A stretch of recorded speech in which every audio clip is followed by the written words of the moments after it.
Ok, na próxima vez que você tiver vontade de reclamar que sua cama não é confortável o suficiente e que o quarto é muito pequeno, basta pensar naquelas pessoas que tiveram que dormir em caixas. Até o início do século XIX, isso era uma coisa comum na Europa. E não era apenas a maneira como os mais pobres viviam, até mesmo a nobreza tinha que recorrer a essa situação incomum.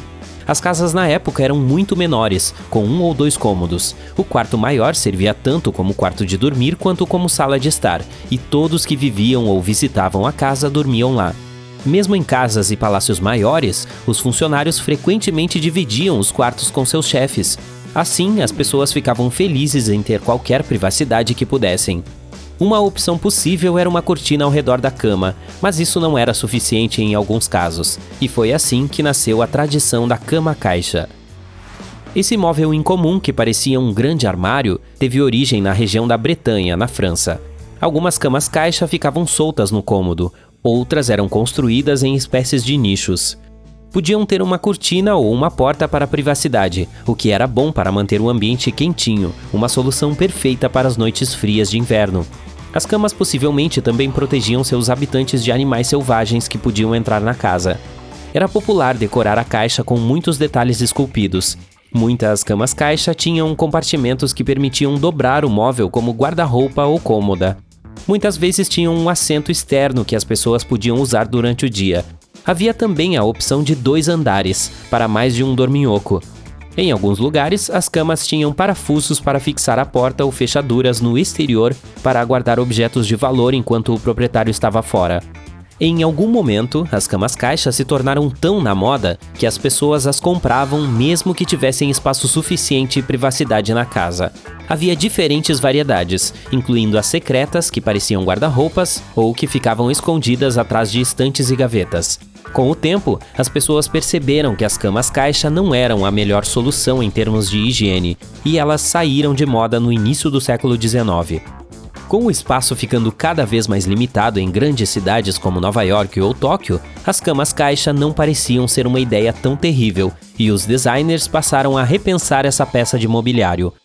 Olha só, se você precisa de pelo menos 8 horas de sono para se sentir bem no dia seguinte, acho que não se divertiria muito na Europa pré-industrial. Muitas cartas, diários, escritos filosóficos, artigos de jornal e peças de teatro nos dizem que dormir por turnos era uma prática comum lá. Segundo o Dr. Arthur Roger Eckert, esse foi um hábito mundial durante séculos, até que perdeu sua popularidade no final do século XVII.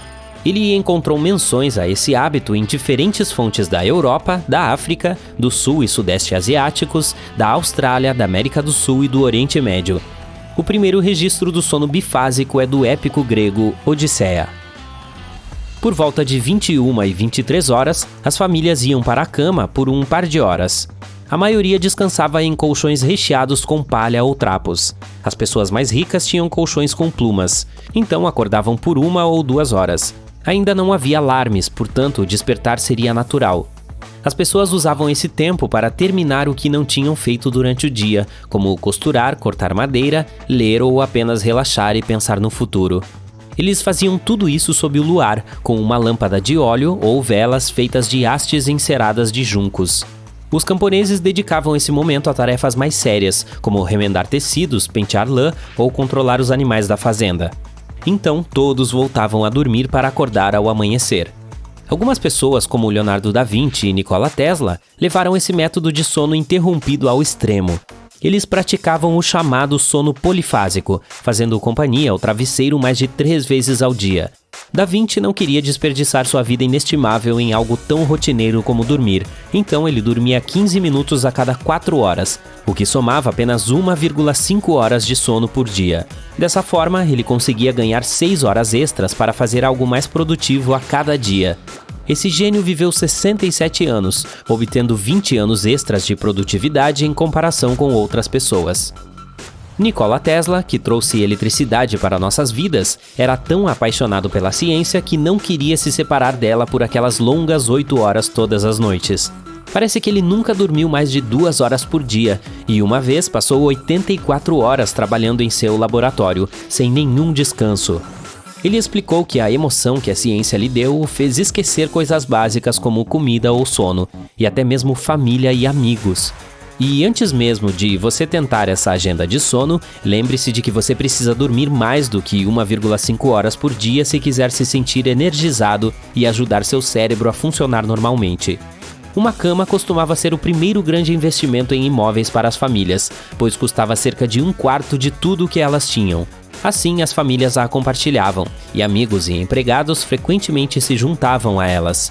Havia todo um conjunto de regras, incluindo as posições preferidas para dormir em um arranjo por idade. Os viajantes dividiam a cama com estranhos ou com seus companheiros de viagem. Como John Adams escreveu em seu diário, uma vez ele dividiu uma cama com Benjamin Franklin.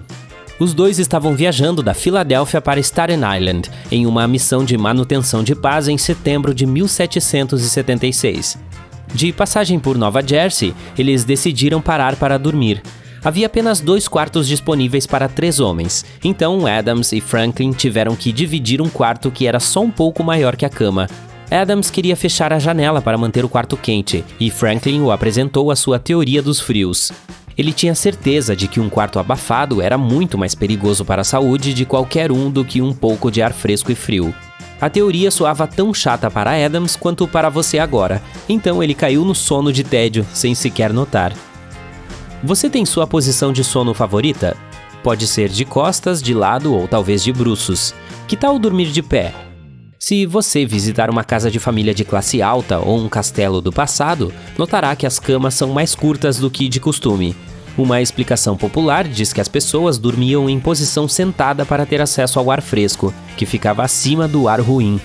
Textos médicos do século XVII nos dizem que as pessoas levantavam a cabeça e as costas com travesseiros, mas não dormiam totalmente de pé. Havia uma suave inclinação da cabeça até o estômago, o que supostamente facilitava a digestão.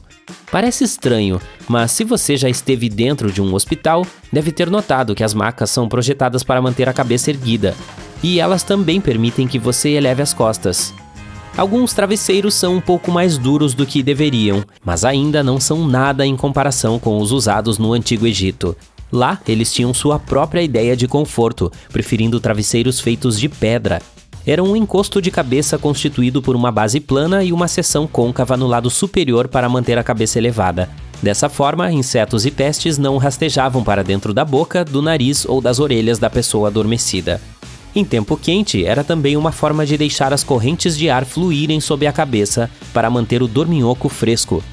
Essas construções eram feitas de mármore, marfim, pedra, madeira e até mesmo vidro.